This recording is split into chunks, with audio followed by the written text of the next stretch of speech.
जब आप अपनी किसी फ्रेंड्स की हैंडराइटिंग देखते हैं तो आपके भी मन में यही सवाल आता होगा कि क्या कमाल का लिखता है, क्या मैं इसके जैसा नहीं लिख सकता? अगर मैं इसके जैसा लिख लेता ना तो मजा आ जाता। और आप कई बार वैसा लिखने का ट्राई भी किया होगा लेकिन फेल हो गए होंगे। लेकिन अब आप फेल नहीं होंगे क्योंकि आपके साथ है अब आपका प्रो, तो टेंशन लेने की कोई बात ही नहीं। भले ही आपका फ्रेंड्स आपको नहीं बताया, लेकिन अब मैं आपको 3 ऐसे सीक्रेट बताने वाला हूं जिसे अगर आप फॉलो करते हैं तो आपका हैंडराइटिंग इतना स्मूथ हो जाएगा कि आप सोच भी नहीं सकते। और दोस्त, हैंडराइटिंग से आपका एग्जाम में बहुत बड़ा असर पड़ता है। अगर मैं कहूं कि आपका 10% नंबर सिर्फ हैंडराइटिंग से बढ़ जाता है तो शायद आप नहीं मानेंगे, पर मैं आपको बताता हूं कि कैसे बढ़ता है। देखो, सुंदरता किसी को भी इम्प्रेस कर लेता है। 100 लोगों में होगा तब भी दिख जाएगा, बस वही आपका एग्जाम में भी होता है। जैसे आप इम्प्रेस हो जाते हैं अपनी फ्रेंड्स की हैंडराइटिंग को देख के, वैसे ही एग्जाम कॉपी को चेक करने वाले टीचर भी इम्प्रेस हो जाते हैं आपके हैंडराइटिंग को देख के। और इसका बहुत बड़ा साइंटिफिक रीजन भी है। दोस्त, जब हम नर्वस होते हैं और अचानक जब हमारे सामने कोई अच्छी चीज आ जाए तो हम एकदम से खुश हो जाते हैं और उस चीज को हम कुछ ना कुछ क्रेडिट जरूर देते हैं। और ऐसा ही उस टीचर के साथ होता है जो हमारे एग्जाम कॉपी को चेक कर रहे होते हैं। जब टीचर कॉपी को चेक कर रहे होते हैं तो उनके सामने कई तरह का हैंडराइटिंग आता है। बहुत गंदा हैंडराइटिंग भी आता है, कुछ अच्छा भी आता है और कुछ बहुत अच्छा भी आता है। और जैसे ही बेस्ट हैंडराइटिंग आता है टीचर एकदम से खुश हो जाते हैं कि क्या लिखा है। और जब टीचर खुश हो जाए तो फुल मार्क्स देना बनता है। और इंसान का फितरत भी है कि वो अच्छी चीजों को नकार नहीं सकता।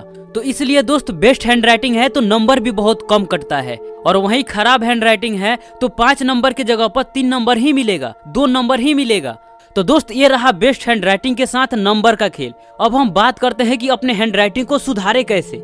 नंबर 1, पेन को पकड़ने का तरीका क्या है। दोस्त, हर स्टूडेंट का पेन पकड़ने का तरीका अलग है, पर हैंडराइटिंग सबसे ज्यादा खराब तभी होता है जब हमारा पेन पकड़ने का तरीका गलत होता है। दोस्त, आप किसी भी प्रकार से पेन को पकड़े, पर पेन पर आपको ज्यादा प्रेशर नहीं डालना। अगर आप पेन पर प्रेशर डालते हैं तो 80% चांस है कि आपका हैंडराइटिंग नहीं सुधरेगा, क्योंकि प्रेशर डाल के लिखने पर उसका निशान अगले पेज पर भी उगता है और इससे अगला पेज भी प्रभावित होता है। इससे हाथ बहुत जल्द थक जाता है और हाथ में दर्द होने लगता है और आप फास्ट भी नहीं लिख पाएंगे।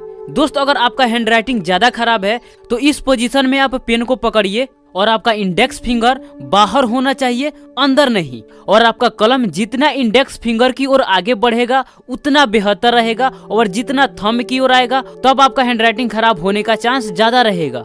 तो दोस्त, कलम को पकड़ने का पोजीशन नोट कर लीजिए और कलम पर प्रेशर ज्यादा मत डालिए। नंबर 2, 2 शब्दों के बीच में गैप जरूर रखें। 2 शब्दों के बीच में गैप इसलिए जरूरी है क्योंकि इससे आपका हैंडराइटिंग स्मूथ दिखता है। आप 2 शब्दों के बीच में कम गैप भी ना रखें और ज्यादा भी ना रखें, और जितना हो सके हर शब्दों को बराबर लिखने की कोशिश करें।